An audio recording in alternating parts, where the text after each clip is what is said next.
ഇത് സുരേഷ് കൽപ്പക. ആരുമറിയാത്ത ഒരു കൊച്ചു കവി.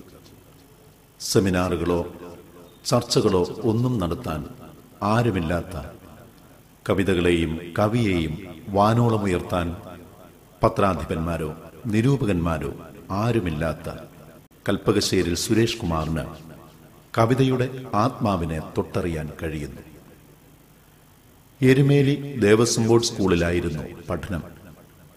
പിന്നീട് ഇങ്ങോട്ട് അച്ഛന്റെ നാടായ പത്തനംതിട്ടയിലായിരുന്നു ജീവിതം. പല ജോലികളും ചെയ്ത് പരാജയപ്പെട്ടെങ്കിലും അടിപതറിയില്ല. ഏതു പ്രതിബന്ധങ്ങളെയും തരണം ചെയ്ത് മുന്നോട്ടു പോകുവാൻ തനിക്ക് ധൈര്യം പ്രേരണയായി മാറുന്നത് തന്റെ ഉള്ളിൽ ഉറങ്ങിക്കിടക്കുന്ന കവിഹൃദയമാകാം. നാളേക്ക് വേണ്ടി ഒന്നും കരുതി വെക്കാത്ത സുരേഷ് കുമാറിന് ലാഭം മോഹിക്കാതെ ഇപ്പോൾ പത്തനംതിട്ടയിലെ അബാൻ ജംഗ്ഷൻ അടുത്ത് ഒരു ഹോട്ടൽ നടത്തി വരുന്നു. പാചകത്തിലെ തന്റെ കൈപുണ്യം ഇന്നും ഹോട്ടലിൽ വന്നു പോകുന്നവർ രുചിയോടെ ഓർക്കുന്നു. വിശപ്പിന്റെ രോദനം തിരിച്ചറിയാവുന്ന സുരേഷ് തന്റെ ഹോട്ടൽ വരുമാനത്തിന്റെ ഒരു ഭാഗം പത്തനംതിട്ടയിലെ ജനറൽ ഹോസ്പിറ്റലിൽ എല്ലാ ശനിയാഴ്ചകളിലും മുടങ്ങാതെ കൃത്യമായും ഭക്ഷണം എത്തിച്ചു കൊടുക്കുവാൻ മറക്കാറില്ല. വെളിച്ചത്തെ ഈ കൊച്ചു കവിക്ക് ഭയമാണ്. കാരണം പ്രകൃതിയെ തന്റെ ശരീരമായും ജലത്തെ തന്റെ രക്തമായും സ്നേഹിക്കുന്നു. ഈ പകൽ വെളിച്ചത്തിൽ തന്റെ പ്രകൃതിയെ നശിപ്പിക്കുന്ന, ചൂഷണം ചെയ്യുന്ന വർഗത്തെ കാണാതിരിക്കാൻ ഈ കവി ഇരുളിനെ സ്നേഹിക്കുന്നു. ഒരൊറ്റയാൾ പോരാട്ടത്തോടെ ഈ ചൂഷകരെ നേരിടാൻ തന്റെ ആയുധമാകുന്ന തൂലിക ഉയർത്തി. മൂർച്ചയുള്ള വാളിനേക്കാൾ ശക്തിയായിരുന്നു തന്റെ അക്ഷരങ്ങൾക്ക്. കാലത്തിന്റെ ആകുലതകളിൽ ചാലിച്ച കവിതകളിൽ നദിയുടെ അന്ത്യവും മലകളുടെ മാറുപിളർക്കുന്ന മനുഷ്യന്റെ ക്രൗര്യവും അടങ്ങിയിരിക്കുന്നു.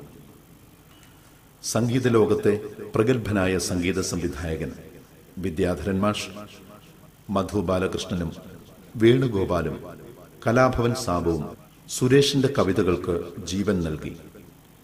അങ്ങനെ അടയാത്ത മിഴികൾ എന്ന പേരിൽ 8 കവിതകൾ അടങ്ങുന്ന ഒരു CD തയ്യാറാക്കി പുറത്തിറക്കി. ഒരുപാട് കലാകാരന്മാർക്ക് ജീവൻ നൽകിയ പ്രേക്ഷകർ ഈ കൊച്ചു കവിയെയും തിരിച്ചറിയാൻ ശ്രമിക്കണം. ഈ കവിത കേൾക്കണം, കാണണം, ഈ കവിയെ അനുഗ്രഹിക്കണം.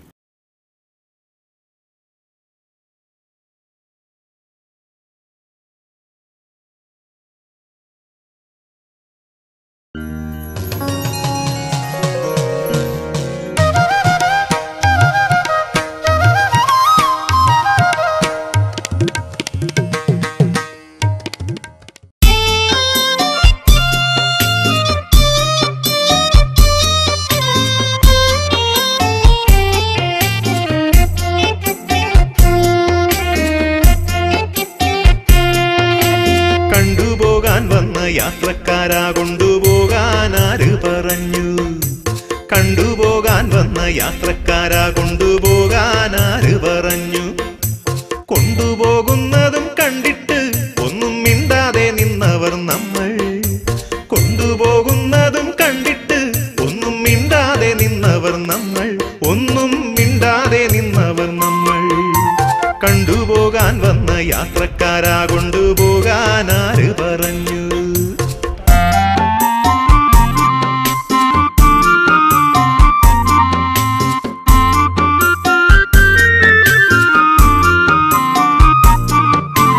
കണ്ണില്ലാത്തവർ കണ്ടു, അവർ ഉൾക്കണ്ണു കൊണ്ടു കരഞ്ഞു. കണ്ണില്ലാത്തവർ കണ്ടു, അവർ ഉൾക്കണ്ണു കൊണ്ടു കരഞ്ഞു.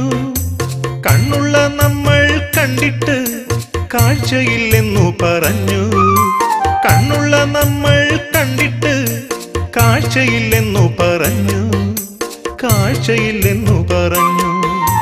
കണ്ടുപോകാൻ വന്ന യാത്രക്കാരാ കൊണ്ടുപോകാനാര് പറഞ്ഞു?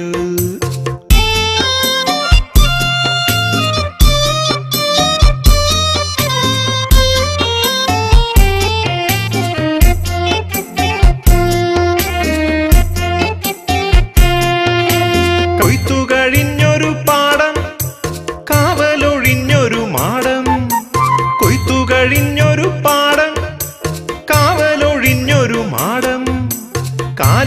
മേയുന്ന പാടം എൻ പനന്തത്ത പാടിയ പാടം കാലികൾ മേയുന്ന പാടം എൻ പനന്തത്ത പാടിയ പാടം ആരോടു ചോദിച്ചെടുത്തു ആർക്കു നീ കൊണ്ടു കൊടുത്തു ആർക്കു നീ കൊണ്ടു കൊടുത്തു കണ്ടുപോകാൻ വന്ന യാത്രക്കാരാ കൊണ്ടുപോകാൻ ആര് പറഞ്ഞു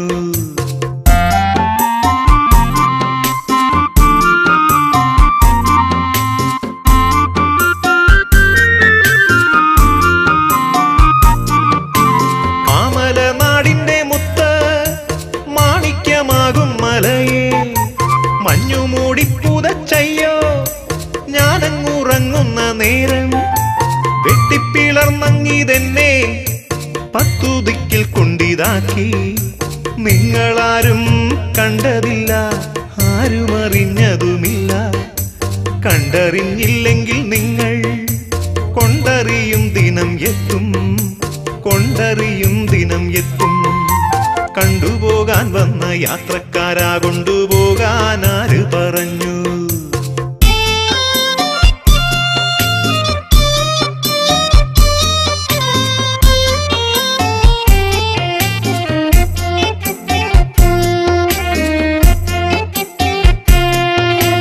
കാറ്റിലെ ഇല്ലി കാട്ടിലായി ഞങ്ങൾ കൂട്ടരോടൊത്തു പാത്തുകളിക്കുമ്പോൾ പാത്തിരുന്ന ആ പാവം മൂങ്ങയെ കൂട്ടിലേറ്റി കടത്തിയതെന്തിന് ആരോടു ചോദിച്ചെടുത്തു ആർക്കു നീ കൊണ്ടു കൊടുത്തു ആർക്കു നീ കൊണ്ടു കൊടുത്തു കണ്ടുപോകാൻ വന്ന യാത്രക്കാരാ കൊണ്ടുപോകാൻ ആര് പറഞ്ഞു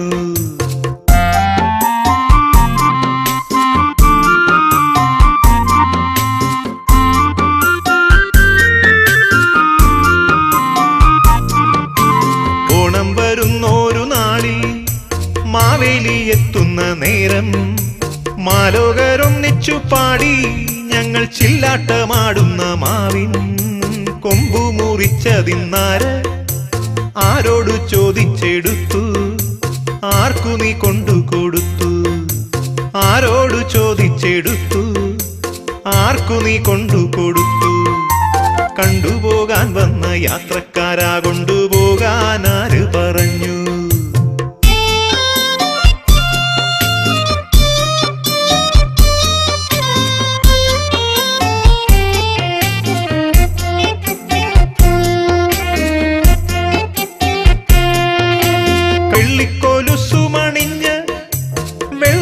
കല്ലിനെ മുത്തി ചിന്നിച്ചിതറിയൊഴുകും എന്റെ പുന്നാരമാകും പുഴയെ നെഞ്ചു പിളർത്തിയതാര് ആരോടു ചോദിച്ചെടുത്തു നെഞ്ചു പിളർത്തിയതാര് ആരോടു ചോദിച്ചെടുത്തു ആർക്കു നീ കൊണ്ടുകൊടുത്തു ആർക്കു നീ കൊണ്ടുകൊടുത്തു കണ്ടുപോകാൻ വന്ന യാത്രക്കാരാ കൊണ്ടുപോകാൻ ആര് പറഞ്ഞു കണ്ടുപോകാൻ വന്ന യാത്രക്കാരാ കൊണ്ടുപോകാൻ ആര് പറഞ്ഞു കൊണ്ടുപോകുന്നതും കണ്ടിട്ട് ഒന്നും മിണ്ടാതെ നിന്നവർ നമ്മൾ കൊണ്ടുപോകുന്നതും കണ്ടിട്ട് ഒന്നും മിണ്ടാതെ നിന്നവർ നമ്മൾ ഒന്നും മിണ്ടാതെ നിന്നവർ നമ്മൾ കണ്ടുപോകാൻ വന്ന യാത്രക്കാരാ കൊണ്ടുപോകാൻ